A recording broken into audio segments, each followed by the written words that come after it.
तो लकोरिया और बाहर पड़ना जो है, इसके लिए मैंने वो वॉइस की थी। तो इसमें कुश्ता बैज़ा मुर्ग है, कुश्ता संख है, कुश्ता कोडी है, जिसको खरमोरा भी बोलते हैं। ये जो कोडियाँ होती हैं मुख्तलिफ़ रंगों की, सफ़ेद भी है, ज़र्द भी है। तो ये 2-2 तोले आप ले लें, ये तीनों कुश्ते। और लोद पठानी जो है ये 4 तोले ले लें, इनको यकजान कर लें मिसले गुबार पाउडर करके। 2 या 3 ग्राम कच्ची लस्सी से दें जी।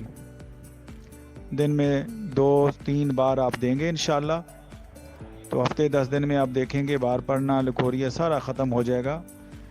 औरत मजबूत हो जाएगी, हड्डी मजबूत हो जाएगी, कमर मजबूत हो जाएगी, कमज़ोरी उसकी दूर हो जाएगी। औरतों के लिए बहुत ज़बरदस्त नुस्खा है जी।